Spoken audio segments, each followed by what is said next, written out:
Le grand dialogue. Le grand dialogue de l'émission de débat du studio Tamani sur votre radio. Le grand dialogue. La campagne agricole 2016-2017 a-t-elle été bonne? Quels sont les défis et perspectives de l'agriculture malienne? Comment faire en sorte que la terre nourrisse son homme et soit bénéfique pour les Maliens? Auditrices et auditeurs, voici quelques questions que nous aborderons au cours de cette émission consacrée au bilan de la campagne agricole 2016-2017, vous l'aurez compris. Bienvenue au grand dialogue de ce jeudi 12 janvier. Nous avons comme invité sur ce plateau professeur Abdoulaye Niang, il est économiste et agriculteur également.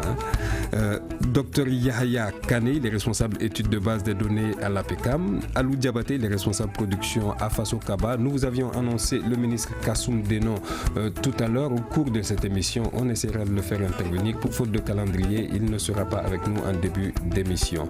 Je suis Ousmane Diadé Touré pour vous présenter cette émission qui est mise en onde par Sedumbo. Le grand dialogue. Avec 15% du budget de l'État, l'agriculture malienne est considérée comme le moteur du développement de notre pays. Pourtant, le secteur a du mal à prendre son envol. On va voir avec nos invités la campagne agricole, comment s'est déroulée justement cette campagne agricole 2016-2017. Nous avons l'APECAM avec nous, représenté par le docteur Yahya Kane. Alors, docteur, comment s'est déroulée justement cette campagne-là, 2016-2017? Est-ce qu'on peut dire qu'elle était bonne? On peut dire qu'elle était bonne en moyenne. Donc, avant de continuer, je voudrais profiter de votre studio pour vous remercier d'abord de nous avoir appelés ici et puis souhaiter la bonne année au président du Conseil supérieur de l'agriculture qui est le président de la République du Mali et à tout son gouvernement, nos trois ministres, à savoir celui de la pêche et de l'élevage, celle de l'environnement et celui de l'agriculture, ainsi que tout le réseau des chambres d'agriculture du Mali. Donc, comme je le disais, la campagne, elle a été bonne, elle a été moyenne, disons, parce que par endroits, vous trouverez que les productions ont été excédentaires, mais par endroits, vous trouvez aussi quelques déficits. Alors, grosso modo, on peut dire que la campagne agricole a donc été bonne. Est-ce qu'on va ressentir ça aujourd'hui dans le panier de la ménagère? Est-ce que le coût de certaines denrées va être revu à la baisse?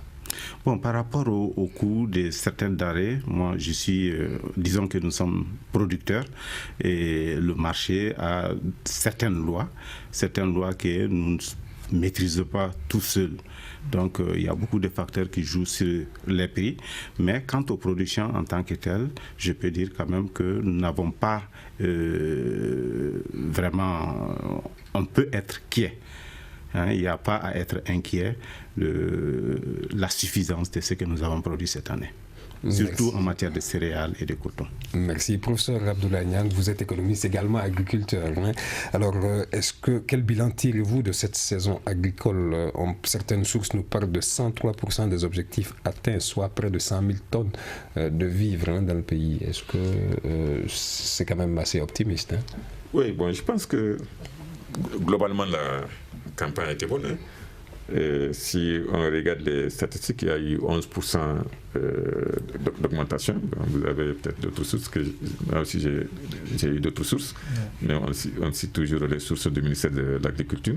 Il parle de 11% d'augmentation. Et du point de vue production, on pense être excédentaire. Le riz, on dit qu'on est excédentaire, mais ils n'ont pas donné le chiffre d'excédent. Mais on sait très bien aussi que quand on dit excédentaire, ça ne veut pas dire grand-chose parce que la consommation est segmentée. Moi, je mange du riz d'une certaine catégorie. Et vous, certainement, vous mangez beaucoup plus une riz d'une certaine catégorie. Donc, si ces catégories ne sont pas là, on est excédentaire, mais pas nécessairement. La question que vous l'avez posée, Dr Kane, est-ce qu'on va les sentir par la baisse des prix parce qu'il y a l'offre et la demande, mais le fait que la segmentation est là, on peut ne pas sentir une diminution, mais peut-être au moins une stabilité. Et une stabilité déjà des prix n'est pas une mauvaise chose aussi. À quoi cet excédent nous sert au finish, s'il faut avoir cette stabilité de prix, mais ne pas ressentir justement ça dans le panier de la ménagère et voir les coûts de certains denrées à la baisse? Non, bon. Comment le Malien moyen jugera justement cette bonne productivité de cette année? Bon, le Mali, je crois que le Mali, c'est un des rares pays qui a autant de frontières. Oui. 7 frontières. Oui. Donc, et nous sommes au sein de la CEDEAO, où tous les pays pratiquement qui sont frontaliers avec nous, à part l'Algérie, la Mauritanie, la Mauritanie, l'aide de la CEDEAO, nous a filmé, mais l'aide de la CEDEAO. Bon, à part l'Algérie, tous les autres pays, c'est la CEDEAO. Donc, il y a la libre circulation, et même pour l'Algérie, il y a la libre circulation. Donc, le flux in and out, comme disent les Anglais, il faut savoir le net de ça. Et ce n'est pas aussi facile que ça. Mais apparemment, de plus en plus, quand même, les statistiques sont bonnes. Oui. Quand nous avons créé les statistiques d'élevage en 72, en janvier 72, bon, ce n'était pas aussi formidable que ça. On a formé beaucoup de gens. Bon, apparemment, maintenant, les statistiques, les saisies sont relativement bonnes. Merci, professeur. Alou Diabaté de Faso Kabaye, les responsables de production, est également avec nous. Alors, monsieur Diabaté, quel bilan tirez-vous justement de cette saison agricole 2016-2017? Avant de commencer, moi, je tiens à vous remercier d'abord de m'avoir invité ici. Concernant le bilan de la campagne, moi je pense que c'est satisfaisant de façon globale, comme les autres à le dire, parce que pratiquement les objectifs sont à peu près atteints. Donc si vous regardez... On parle d'environ 10%. 10% même, sinon, voilà. Donc d'augmentation des objectifs. Donc ça veut dire que vraiment le bilan est vraiment satisfaisant. Ouais. Merci. Docteur Yahya Kane de l'APECAM, alors quels étaient justement ces objectifs que le gouvernement s'était fixé pour cette campagne agricole 2016-2017? Ok, les objectifs chiffrés, exactement, ça allait dans les 8 millions de tonnes, un peu plus. Si vous vous souvenez bien, en 2015, en campagne 2015, on avait quelques 6 millions de tonnes et quelques. Et en fin de campagne, campagne 2014, 6 millions et quelques. Campagne 2015, on a eu 8 millions. Donc on voulait encore consolider ça et dépasser bien les 8 millions. Donc cette augmentation déjà de plus de 15%. Donc il fallait, à défaut d'augmenter la tendance, maintenir quand même la tendance. Et je pense que c'est la première option qui a marché. Et on a dépassé les 8 millions. On est à 9 millions. Voilà. À peu près 8 millions 800. Donc on attend une légère amélioration. C'est ça, on attend le résultat des enquêtes de la CPS pour nous fixer réellement sur les chiffres atteints. Alors, une question justement que beaucoup de jeunes se posent au Mali. Est-ce qu'on peut dire aujourd'hui que l'agriculture nourrit son homme au Mali? Nous pouvons dire que l'agriculture nourrit son homme, en tout cas dans les chiffres. Vous voyez, normalement, le besoin d'un adulte par an, c'est de 214, à peu près 220 kg de céréales par an. Quand on prend ça, on calcule déjà l'excédent. Le seul problème qui peut surgir, c'est que par endroit, les productions ne sont pas équilibrées. Il peut y avoir moins de production ici, plus de production ailleurs. Mais quand vous parlez justement des jeunes, les jeunes sont vraiment actuellement dans une dynamique d'investissement, de fixation dans l'agriculture, et ce sont des gens qui sont très innovatifs. Et nous avons remarqué une grande ruée des jeunes vers les secteurs comme le petit élevage, la volaille, comme la pisciculture et d'autres cultures innovantes qui leur permettent non seulement d'avoir un certain revenu, mais aussi d'être capables de nourrir quand même une partie. Parce que la sécurité alimentaire, ce n'est pas seulement la quantité produite, mais aussi le revenu qui te permet, si tu as un déficit, d'acheter. Merci. Professeur Abdoulaye Niang, alors vous êtes économiste également agriculteur. Est-ce que vous arrivez à vivre justement de l'agriculture? Ah oui, nous on a développé un modèle d'agriculture familiale africaine et d'aménagement du territoire issu de ma thèse de doctorat, de PhD, parce que je suis agroéconomiste de formation. Et nous l'avons répliqué à Samanco sur 4 hectares. nous avons développé un modèle qui permet sur 4 hectares de faire nourrir 12 ménages. Et chaque ménage avec 4 enfants. Et de se faire aussi un R+1, donc 3 chambres à coucher, salon et tout. Mais c'est de l'agriculture familiale africaine qu'on a répliqué avec une convergence technologique qui permet l'agriculture de précision, parce que c'est important. Nous, la saison des pluies est une nuisance, est une source de nuisance pour nous. Parce que quand on veut donner 2 litres à une plante et que Dieu nous donne 6 litres, eh bien, on ne peut pas extraire de 6 litres. Mais si j'ai besoin de 2 litres et qu'il m'a donné 1 litre, j'ai fait le pompage et je le complète. Donc la saison des pluies n'est pas une période bonne pour nous, mais nous produisons 12 mois de l'année. Et nous ne produisons pas le sorgho et le mil. Si nous produisons du maïs, c'est du maïs de contre-saison, c'est-à-dire au mois d'avril. Si nous produisons de l'arachide, on le produit au mois d'avril, au moment où les autres ne peuvent pas le produire. Ou on fait du maïs sucré. Maintenant, tu as l'élevage, sous toute sa forme, que ce soit la pisciculture, que ce soit l'élevage de lait, des moutons, les chèvres, mais aussi surtout la production de poulet de chair. Et là, nous varions la quantité pour pouvoir subvenir au coût de fonctionnement de l'ensemble de la ferme, parce que c'est là où l'argent rentre beaucoup. Mais sinon, le reste, là, c'est les meilleurs concombres qu'on peut trouver sur le marché mondial, c'est les meilleures tomates que l'on peut trouver sur le marché mondial.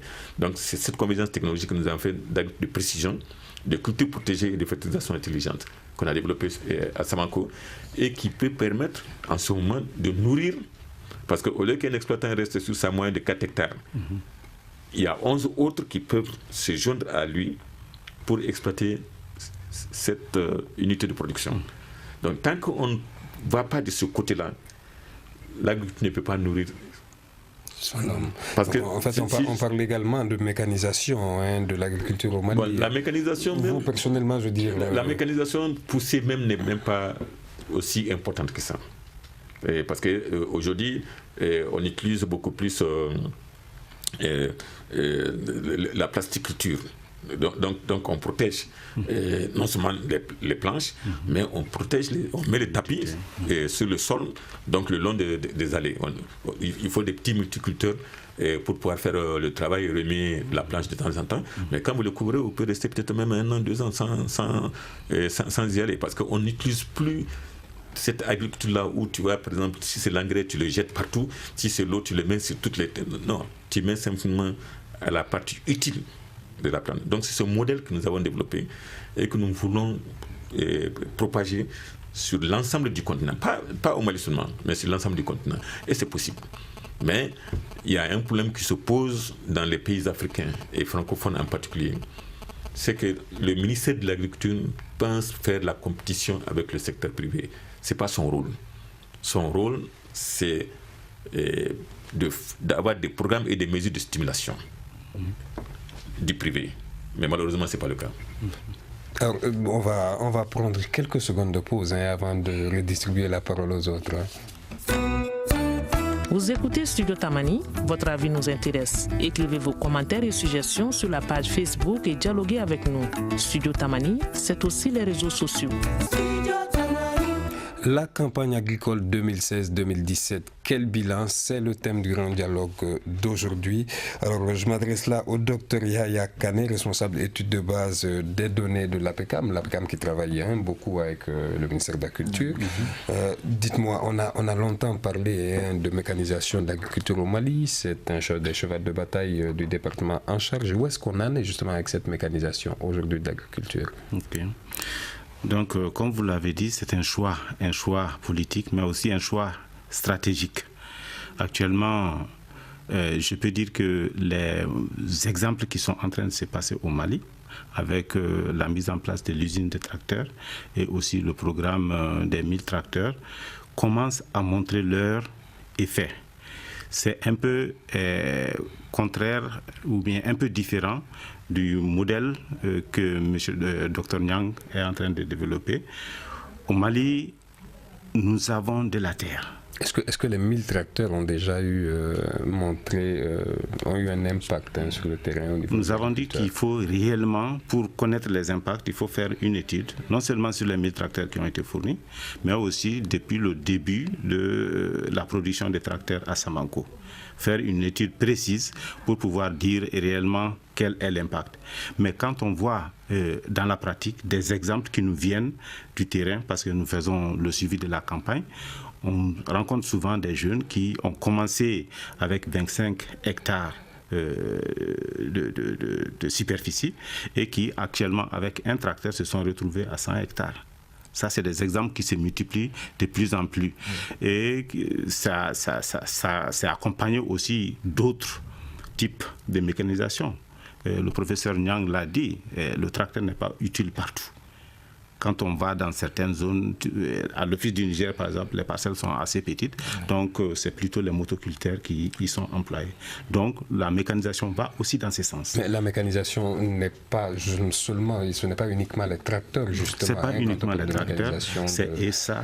Alors où est-ce qu'on en est en gros en somme avec la mécanisation de l'agriculture dans le pays? Est-ce que c'est sur une pente positive? Est-ce que ça a été fait à 10%, 20%? Bon, on ne peut pas chiffrer, dire à 10% ou 20%, mais il y a une nette progression du taux de mécanisation de nos ménages. Et les enquêtes qui sont en cours vont donner aussi des chiffres assez exacts de ça.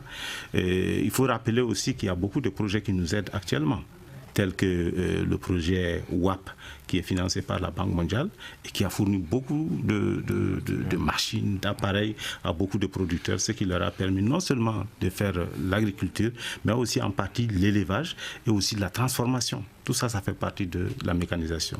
D'ailleurs, vu le poids que la mécanisation est en train d'avoir actuellement, les gens ont tendance à créer ce qu'on appelle des plateformes de mécanisation. Et je pense que c'est la bonne direction qu'on a prise et j'espère que ça va continuer. Merci. Alors, Alou Diabaté, responsable de production à Faso Kaba. Alors, chez vous, justement, quelle place occupe cette mécanisation-là?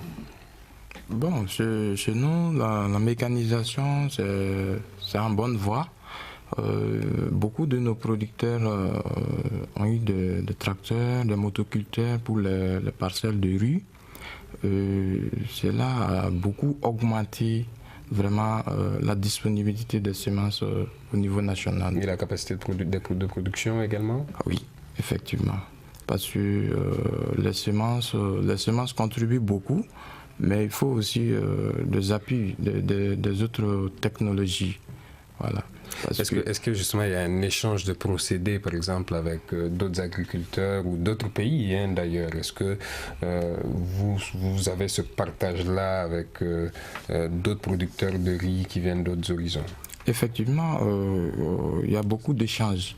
On effectue des voyages d'études, par exemple pour le riz. Il y a l'Afrique Ares qui est là, qu'on échange beaucoup, Cotonou, Abidjan, Bouaké.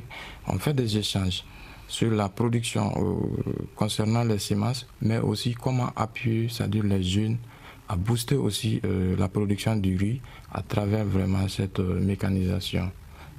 Et moi, j'aimerais aussi revenir un peu en arrière sur, comment dirais-je, l'impact, c'est-à-dire sur les nouvelles technologies. Vous avez posé la question que est-ce que l'agriculture nourrit, c'est-à-dire son homme au Mali? Vraiment, moi, je voulais le dire haut et fort ici, que l'agriculture au Mali peut nourrir son homme. Mais si les producteurs acceptent, c'est-à-dire d'utiliser les nouvelles technologies, j'ai dit les nouvelles technologies, en gros, il y a les semences, il y a les nouvelles pratiques culturelles qui sont là, et il y a aussi la mécanisation. Donc les trois ensemble peuvent vraiment aider l'agriculture malienne à nourrir son homme. Si vous regardez un peu les études récentes sur, par exemple, le maïs, au Mali, il n'y a pas une seule variété qui ne peut pas faire 2 tonnes, ça c'est le minimum.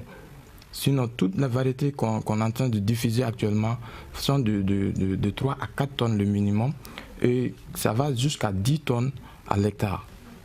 Et le Mali est deuxième ex aequo avec Éthiopie après le Brésil, sur la productivité, c'est-à-dire du maïs. Deuxième, donc même les États-Unis, en productivité. C'est-à-dire ce que nos producteurs gagnent en hectare au Mali, même les États-Unis ne gagnent pas. Donc si on met un accent sur ça, c'est-à-dire l'utilisation de ces nouvelles technologies, l'agriculture peut nourrir son homme. Et certainement que le Mali deviendra premier à ce moment-là. Premier. Merci. Producteur, professeur Abdoulaye Niang, alors dites-moi, on entend beaucoup de bonnes choses ici, pourtant on n'a pas vraiment l'impression, quand on regarde que l'agriculture fonctionne de manière conséquente. Quel est justement le grand défi de l'agriculture malienne à ce moment-là? Bon, je vais peut-être dire un mot sur les tracteurs. Il faut qu'on fasse très attention. On avait déjà dans les années 70-80 le tracteur bouillet. Vous vous souvenez du tracteur bouillet? J'ai entendu parler. Vous allez entendre parler. J'ai fait ma thèse sur la comparaison entre le tracteur bouillet et la culture attelée. C'était des tracteurs de 20 hectares. Et ça avait bien pénétré. Parce que quand j'étais venu aussi pour diriger le projet Mali Sud, mais il n'y a pas eu de suite. Vous parlez de 1000 tracteurs subventionnés. Demain, on ne subventionne pas, il n'y en a pas. Après-demain, les tracteurs tombent en panne, on dit oui, l'État pourra nous donner les pièces d'échange. Les pièces de rechange. Donc, tant que la pénétration est faite de cette manière-là, ça ne peut pas aller parce que ça devient politique. C'est de la politique agricole, mais ça devient politisé. Et ça ne marche pas. Donc, je ne suis pas certain qu'il y a la durabilité dans le processus. Il faut que les gens soient à mesure de demander quelque chose et de s'engager à l'utiliser et à le payer. Si on donne de la subvention là-dessus, c'est autre chose, mais pas de cette manière-là. Donc, ce qui ne va pas beaucoup réellement avec l'agriculture, c'est ce que je dis, c'est la politique agricole. La jeunesse, nous avons des gens, celui que vous avez invité aujourd'hui pour venir, c'est quelqu'un qui a fait des études universitaires. Malheureusement, il est au Canada, il n'est pas venu, Mohamed Ali Niang. Bon, nous avons fait venir des gens qui ont fait leur université aux États-Unis pour venir dans l'agriculture. C'était pour faire une démonstration que nous n'avons pas tous besoin d'aller dans la fonction publique. Nous n'avons pas tous besoin d'aller dans des projets publics agricoles. Et que l'orientation de l'État, parce que nous avons fait le développement rural dans le temps, la planification du développement rural dans les années 70, on avait fait les opérations de développement rural, riz, mil et tout ça. C'est pas durable, c'est pas soutenable. Ça nous parle pas des défis. Oui, non, ce n'est pas soutenable. C'est-à-dire aujourd'hui, il faut mettre plutôt le secteur privé, puisque l'agriculture est fondamentalement secteur privé. Le paysan, il est privé. Mais il ne faut pas le prendre comme un bébé pour l'assister. Il faut... Il y a cette dépendance-là, vous l'avez dit tout à l'heure, de la saison pluvieuse face au Kabam. Aujourd'hui, nous n'avons pas besoin de dépendre de la saison pluvieuse parce que, je vous dis, le pompage solaire en 2009 peut-être était difficile, mais aujourd'hui, en 2017, le pompage solaire est possible et il y a de l'eau souterraine. La nappe phréatique malienne est très riche. On peut produire 12 mois de l'année, aussi bien dans les zones chasses, y compris dans le désert du Mali, y compris à Kidal. Kidal, les meilleures productions de tomates, c'est vers Kidal. Des pommes de terre aussi. Des pommes de terre, de salade. Bon, mais ce que je vous dis simplement, la politique n'est pas orientée comme cela se doit. C'est-à-dire ça doit être des programmes et des mesures de stimulation du secteur privé et non pas être concurrentiel au secteur privé. Quand nous, on a développé le modèle d'aménagement territorial, je prends un exemple, les Pays-Bas sont venus avec 7 millions d'euros pour un projet qui permet de faire une base de données assez solide pour plusieurs pays. Le Mali dit, non, on ne peut pas faire ça chez un privé. Nous avons les agropoles. Bon, donc les Pays-Bas disent, allons-y voir les agropoles, que c'est sous forme d'études de faisabilité. Donc vous voyez comment le problème se pose. Donc il faut que la planification de l'État là soit plus allégée.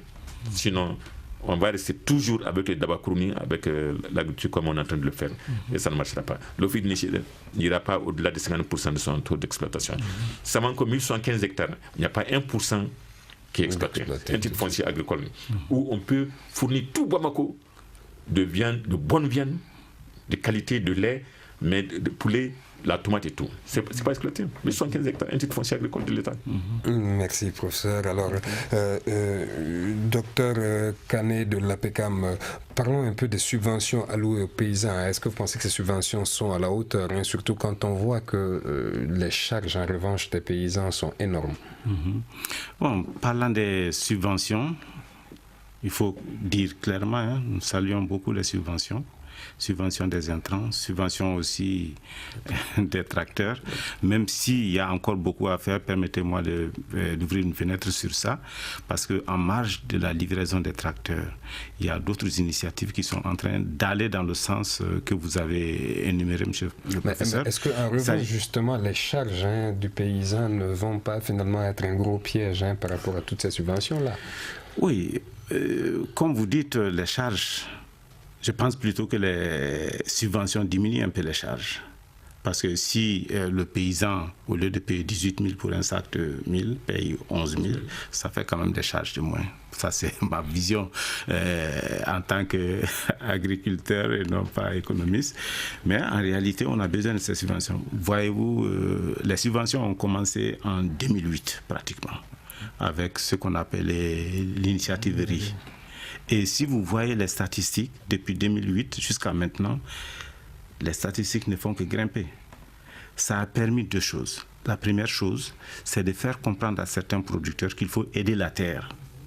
Il faut aider la terre parce que tout ce que nous prenons de la terre appauvrit la terre. Donc il faut l'enrichir un peu. Et certains ont compris qu'il faut réellement peut-être combiner les engrais organiques avec les engrais chimiques, mais en tout cas, il faut utiliser des engrais. Et le second avantage, c'est que ça a réellement permis d'augmenter la production. Donc, je peux dire qu'on peut s'allier cette subvention.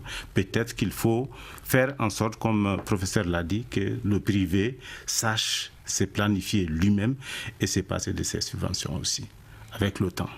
Produire suffisamment pour pouvoir être autonome, même sans subvention. Mais sans subvention zéro, ça n'existe nulle part. Oui. Soit elle est directe ou elle est indirecte. Merci. Alou Diabaté, responsable de production à Faso Kaba, qu'en est-il justement de la disponibilité des intrants M. Kane en a dit deux mots tout à l'heure. Est-ce qu'aujourd'hui au Mali, il y a une disponibilité pour les agriculteurs au niveau des intrants? Oui, il y a une disponibilité des intrants. Que ce soit les engrais, les semences, c'est disponible. Mais comme il a eu à le dire, le grand problème au Mali, c'est la dépendance de nos producteurs. De nos producteurs parce que vu que l'engrais est subventionné, donc beaucoup s'accentuent sur l'engrais, on n'utilise pas les semences. Or, les semences améliorées augmentent la production jusqu'à 35 à 40%. C'est un paquet qui est là. Donc il ne faut pas subventionner seulement les engrais, mais il faut voir aussi les autres intrants. Les semences sont là, il y a aussi les produits phytosanitaires, tout est là. Donc, dans d'autres pays développés, on fait les paquets de tout ça, les engrais, les produits phytosanitaires, les semences. Donc on donne ça aux producteurs et ça fait augmenter énormément la production. Mais au Mali, on subventionne seulement les engrais. Et les producteurs, ils préfèrent prendre les 2, les 3 sacs en subvention et prêter les semences de son voisin. Il n'utilise pas les semences améliorées. Il dit qu'il n'a pas d'argent pour payer ça. Donc, comme le professeur a eu à le dire, il faut vraiment pousser nos producteurs à être indépendants. Donc, indépendants de toutes ces subventions-là. Si on regarde un peu ces 2 dernières années, on remercie beaucoup le WAP qui nous a aidé vraiment. Le WAP. Qu'est-ce que c'est? Le WAP, c'est un programme qui est au niveau du CNRA, financé par la Banque mondiale. Ça fait 2 ans, il achète la semence et distribue au niveau des producteurs Et les producteurs aussi, en fin de campagne, remboursent les semences qu'il a eu à prendre. S'il prend 50 kilos, en fin de campagne, il rembourse ces 50 kilos-là. Donc, ça a beaucoup poussé, redistribué à d'autres producteurs. Ça a beaucoup poussé. S'il y a eu au niveau national, c'est-à-dire parallèlement à WAP, s'il y a d'autres programmes, le gouvernement même peut faire la même chose. Ça va beaucoup nous aider. Ça va beaucoup nous aider. Les intrants sont là. Au Mali, moi, pratiquement depuis 2-3 ans, moi, je produis plus de 1500 tonnes de semences. C'est disponible. Actuellement, j'ai un excédent de près de 300 tonnes de semences dans mon magasin. Oui. Ce n'est pas acheté, ce n'est pas encourageant. Si les producteurs achètent, sont prêts à acheter les semences, on va augmenter encore la production. Mais on augmente la production. Les producteurs de semences sont à l'aise chez eux, mais nous qui sommes les privés, les entrepreneurs, on souffre. Nous, on souffre. Donc, on ne peut pas faire en telle sorte qu'il y a beaucoup de disponibilité de ça. Sinon, les potentiels sont là. Si on achète les semences, on va augmenter. Les engrais sont là actuellement. Togo est en train de faire beaucoup d'usines parce que c'est subventionné, c'est acheté. Merci beaucoup, M. Diabaté. Quelques secondes de pause, nous reviendrons continuer cette émission. Une réaction, un avis, un commentaire. Réagissez sur la page Facebook de Studio Tamani et restez connectés avec nous. Studio Tamani sur les réseaux sociaux pour vous faire entendre. Mesdames et messieurs, nous vous avions annoncé le ministre Kassoum Demon. Malheureusement, faute de calendrier à la dernière minute, on n'a pas pu l'avoir. Nous espérons l'avoir donc pour une autre émission, certainement sur l'agriculture. On va essayer maintenant de parler des solutions. Comment faire en sorte que la terre nourrisse son homme, mais nourrisse surtout les Maliens.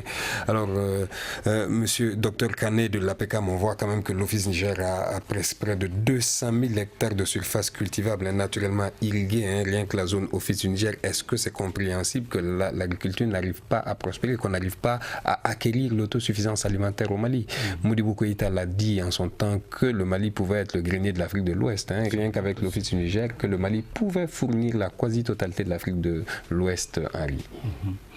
Les visions de Modibo Keïta sont à saluer et plus d'un politicien peut encore s'inspirer de lui. Mais moi, je pense qu'il ne faut pas voir de façon si pessimiste, dire qu'on n'a pas encore les moyens d'être autosuffisant dans la mesure où on produit réellement des excédents actuellement. Et le professeur l'a dit, nous ne sommes pas isolés, nous sommes dans un espace économique qui est la CEDEAO. Et il faut reconnaître que nos pays voisins ont le droit de venir faire des achats chez nous. Et il y a beaucoup. Est-ce qu'à ce moment-là, la CEDEAO devient un handicap, Bon, un handicap, pas un handicap, parce que si nous aussi on a besoin, on peut aller chercher partout, c'est la liberté du marché. Nous aussi, on importe certaines choses. Donc, il faut voir ça de façon positive et se dire que réellement l'agriculture malienne, on peut dire, la production actuelle, grâce aux efforts des grands sémenciers, grâce aux efforts des grands penseurs, a beaucoup progressé. Le Mali n'est plus le pays où on doit réellement dire que la famine est peut-être généralisée, sauf cas de catastrophe. Alors, professeur Abdoulaye Niang, vous êtes agriculteur, on va dire finalement. Alors, dites-moi, comprenez-vous qu'on n'arrive pas à acquérir une certaine autosuffisance alimentaire avec tout ce qu'on a comme ressources, avec tout ce qui a été dit de bon sur ce plateau? Oui, bon, on n'est toujours pas... En réalité, si on regarde les chiffres officiels, il y a à peu près 4 millions d'excédents. Mais ça se traduit comment justement la moitié en termes de production, en termes de disponibilité de vivres? Non, il y a le pouvoir d'achat. Le pouvoir d'achat est un problème réel. Le salaire qu'on paye à vous, à moi, ce n'est pas nos salaires. L'emploi de nos ressources humaines, l'intelligence et l'énergie, c'est que nous ne savons pas le dixième ou le centième de ça. Payer 300 000 francs à un cadre de plus de 40 ans de fonction, il ne peut pas manger et sa famille ne peut pas manger comme il faut. Bon, donc, le problème est à ce niveau-là. Mais si vous permettez une seconde très rapidement, allez-y. Pour le problème des engrais, je n'ai pas eu la chance de parler là-dessus. Allez-y. Les engrais, en réalité, de la manière dont c'est fait à l'heure actuelle, il faut l'arrêter. et s'inspirer de l'expérience du Nigeria avec le président de la BAD, qui était ministre de l'Agriculture à l'époque, et qui a permis de réduire la corruption dans la chaîne. Parce que la corruption est toujours possible. La corruption n'est pas simplement les fonctionnaires, mais ceux qui reçoivent, par exemple, de l'engrais dans la zone cotonnière et qui vont le vendre en zone office Niger, c'est de la fraude également. Mais comme l'a dit Diabaté, en réalité, c'est un package. Il ne faut pas subventionner les gens de cette manière-là. Il faut leur permettre d'avoir accès à des facilités financières qui leur permettent la combinaison. Justement. Parce que nous ne prenons plus l'engrais qui est vendu par la subvention chez nous. Parce que nous achetons des semences de super qualité. Ça coûte excessivement cher. Quand on utilise l'engrais là-bas, ça ne marche pas. On prend Yara, ça fait des publicités pour une société néerlandaise. C'est ce qu'on prend parce que c'est plus cher. Mais nous préférons ça parce que nos rendements sont ce que nous avons programmé. Alors, est-ce que ça entend justement que les engrais disponibles sur le marché pas de la bonne qualité, sont de mauvaise qualité? Oui, parce que si tu subventionnes de cette nature-là, le fonctionnaire qui est là-bas, il fait son petit jeu. C'est pas compliqué. C'est lui qui vend. En réalité, on n'est pas en train de subventionner les paysans, on est en train de subventionner les intermédiaires. On est en train de subventionner les industriels. Et c'est pas ça l'objectif. Bon, maintenant, on peut revenir. Je m'excuse. Allez, c'est votre question. Alors non, mais pourquoi est-ce qu'on n'arrive toujours pas à acquérir justement cette autosuffisance alimentaire? Est-ce que c'est compréhensible avec je pense rien que la zone office du Niger, on a près de 200 000 hectares de surface. Non, on a 1 million de potentiel à l'office du Niger. Sous-exploité, on va dire. De potentiel. Qui n'est pas exploité. Ou non exploité. Non exploité. Mais on a, je crois, des aménagements de l'ordre de 100 000 pratiquement maintenant. Et c'est autant de ATT qu'il y a une progression très rapide par rapport depuis l'accès à l'indépendance. Le projet Kadhafi n'a pas marché. L'UEMOA, les 10 000 hectares de l'UEMOA, on ne sait pas ce qui s'est passé. Alatona est venu. Il faut dire que la gestion de l'office Niger n'encourage pas l'investissement privé. Alors on parle aussi de redevance, les paysans se plaignent aussi de la redevance. Et ils gagnent beaucoup d'argent parce que le dernier chiffre que j'ai vu, c'est 6 milliards, c'est 6 milliards qui étaient prévus et ils ont collecté 5 milliards. Donc ils collectent beaucoup d'argent, mais ils n'investissent pas suffisamment pour qu'on soit dans un système où on enterre au moins le réseau principal. Si on le faisait aujourd'hui, on commençait à le faire, aujourd'hui on aurait aménagé beaucoup plus d'espace qu'on l'a à l'heure actuelle. Bon, le problème n'est pas là seulement. Le problème est que la gestion, avec la même mise de l'Office Niger sur la gouvernance, et tous les jours qu'il y a un ministre vient, il change de PDG. Bon, avec ça, ce n'est pas possible que nous puissions continuer dans ce domaine-là. Mais moi, je vais dire pour le riz que nous produisons n'est pas du riz de bonne qualité aussi, du point de vue nutritionnel. Et c'est pour cette raison qu'en fait, on est en train d'investir pour ajouter des éléments qui permettent de lutter au moins contre l'anémie et autres. Et peut-être que ça va rendre notre riz plus attractif. On est en train de faire une usine dans ce sens-là. Et pour bientôt, on va commencer à avoir du riz made in Mali et qui va être concurrentiel au riz qui vient de l'importation parce que les gens préfèrent le riz venant des États-Unis ou d'ailleurs parce que simplement c'est le packaging, la conservation, la présentation. Notre riz n'est pas bien présenté. Merci, professeur. Alors, docteur Kane de l'APK, on parle également d'accaparement de terre dans certaines zones comme Sanamadougou, où les multinationales aujourd'hui sont en train de s'approprier cette terre de ces paysans-là qui n'arrivaient pas à faire de très bonnes productions, mais quand même qui vivaient de leur agriculture. Alors, quelle place justement pour ces multinationales, comparé, comme on le dit, à la petite Daba? D'accord. Et moi, je pense que c'est un grand problème. Je ne vais pas parler de l'exemple seul de Sanamadougou. C'est pratiquement un phénomène qui se répand actuellement en Afrique en général et qui réellement c'est un problème pour les petits producteurs. Chaque fois qu'on enlève à un producteur un demi-hectare, on lui retire les possibilités de vie de 10 hommes, de 15 hommes. Parce que ce sont des gens, il n'en a pas beaucoup. Mais quelle est la solution face à ces multinationales qui viennent offrir cette mécanisation parfois agricole et de la production en masse également? Oui. La solution passe par une grande sensibilisation. Aussi au niveau de nos producteurs, parce qu'on a vu des cas aussi où ce sont même les villageois qui vendent la terre. Vraiment, c'est un appel qu'il faut lancer ici pour dire que l'État doit s'employer pour mettre les petits producteurs à l'aise, pour qu'ils ne soient pas menacés de quitter leur base de vie, et que aussi il faut sensibiliser les producteurs qui, par peur ou par quelle raison, je ne sais pas, il y a certains qui vendent, qui bazardent réellement leurs terres pour quelques millions qu'ils dépensent en l'espace de quelques mois, et après la génération qui les suit n'a pas où cultiver la terre. Donc c'est un problème très inquiétant. Professeur Niang souhaite réagir très rapidement. Oui, je crois qu'il y a une solution que nous avons proposée au gouvernement depuis longtemps. Hein. C'est-à-dire les communautés de localité où on a choisi leur destination pour développer davantage la production, on ne peut pas l'empêcher. Mais nous avons défini un standard de sécurité économique où ils seront dans 5% du capital d'investissement. Donc, ils sont copropriétaires de la co-entreprise qui va venir développer davantage leur communauté. Ce ne serait pas fait sans eux. Et ils vont être aussi employés avec un quota. Par exemple, dans notre modèle d'agriculture que nous avons dit, quand il y a 12 ménages, il y a 4 qui vont venir de la communauté de localité. Et ils ont 5% du capital d'investissement. Donc on les forme pour qu'ils ne soient pas des ouvriers seulement, mais on les incube pour que réellement ils aient des salaires.